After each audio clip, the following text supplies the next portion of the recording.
Al-Bukhari and Ad-Darimi and other scholars of the Bakri sect relate that لما فتحت خيبر أهديت للنبي صلى الله عليه وآله وسلم شاة فيها سم، فقال النبي: اجمعوا إلي من كان هاهنا من يهود. ثم قال لهم: هل أنتم صادقوني عن شيء إن سألتكم عنه؟ فقالوا: نعم. فقال: هل جعلتم في هذه سما؟ فقالوا: نعم. فقال: ما حملكم على ذلك؟ فقالوا: أردنا إن كنت كذابا أن نستريح منك، وإن كنت نبيا لم يضرك. When Muslims won the battle of Khaybar, the Jews invited the Prophet to a banquet in which they had served poisoned mutton. The Prophet ordered his followers to call up all the Jews to speak to them. When they were present, he asked them, "If I ask you something, will you answer me honestly?" "Yes," they answered. "Have you put poison in this mutton?" he asked. "Yes," they answered. "Why?" he wondered. "We wanted to know whether you are a true prophet or not," they answered. "If you are a true prophet, this would not hurt you, but if you are not, we would get rid of you." Al-Khatib relates أن امرأة من اليهود أهدت لرسول الله صلى الله عليه وآله وسلم شاة مسمومة، فقال لأصحابه: أمسكوا فإنها مسمومة. فقال: ما حملك على ما صنعت؟ فقالت: أردت أن أعلم إن كنت نبيا فسيطلعك الله علي، وإن كنت كاذبا أريح الناس منك. A Jewish woman cooked poisoned mutton and offered it to the Prophet and his retinue. The Prophet said to his retinue, "Do not consume this food, it is poisoned." He then asked the woman, "Why have you done this?" To which question she answered, "So that I can tell whether you are a true or false prophet.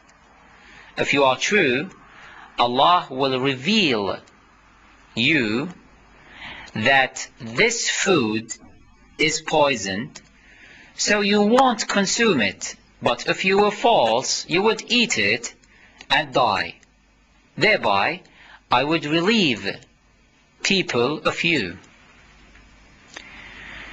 Contrary to these hadiths, there are other hadiths that tell that the Prophet actually consumed some of that food.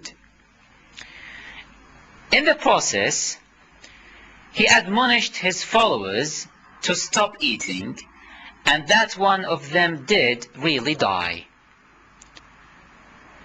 The Prophet ordered to have the woman killed. Obviously, these hadiths are not authentic and cannot be trusted. As we have already pointed out, this is because they mean that the Prophet was false, having discovered that the food was poisoned so late that one of his followers had already become a victim. It should be noted that Al-Bayhaqi and Abu Dawud and other great scholars of the Bakri sect confirmed that the Prophet neither killed nor punished Zainab bint al-Harith. Az-Zuhri, a great ancient scholar, confirmed that the Jewish woman was not killed, although this was commonly believed by some people. Rather, she converted to Islam and was forgiven by the Prophet, peace be upon him and his pure family. Third, A most significant hadith, as mentioned by the Bakri sect, to ascribe Prophet's sudden death to the poisoning attempt by the Jews 4 years ago, is one that was reported by Bukhari from Aisha. She relates, قال النبي يا عائشة ما أزال أجد ألم الطعام الذي أكلت بخيبر وهذا أوان انقطاع أبهري من ذلك السم. Allah's Prophet told me, Aisha says, on his deathbed, Aisha, since I consumed that poisoned food after the Khaybar battle, I have been in pain. Now it is the time for my heart to stop beating because of that poison. We cannot trust that hadith for many reasons. One of which is the fact that Aisha is an infamous liar. She would lie even to the Prophet, peace be upon him and his pure family. Al-Bukhari reported Aisha saying, كان رسول الله صلى الله عليه وآله وسلم يشرب عسلا عند زينب ابنة جحش ويمكث عندها فواطأت أنا وحفصة عن أيتنا دخل عليها فلتقل له أكلت مغافير إني أجد منك ريح مغافير. Allah's Prophet was eating honey at Zainab bin Jahsh's place. So Hafsa and I, Aisha said, agreed to tell him upon his return that he smelled of maghafir. Maghafir is a substance extracted from a tree. It has a sweet taste but a very foul smell. Aisha knew that the Prophet, peace be upon him and his pure family, had taken honey from his other wife, Zainab bint Jahsh, being jealous of her. She agreed with her friend Hafsa to hurt the Prophet by claiming that he smelled foul when he consumed that honey.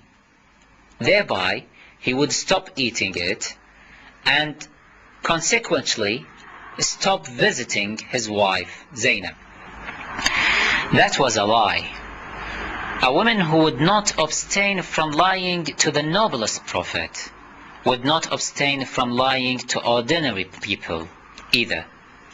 Therefore, the hadiths reported by her cannot be trusted, especially when she herself was accused of being involved in the murder of the Prophet.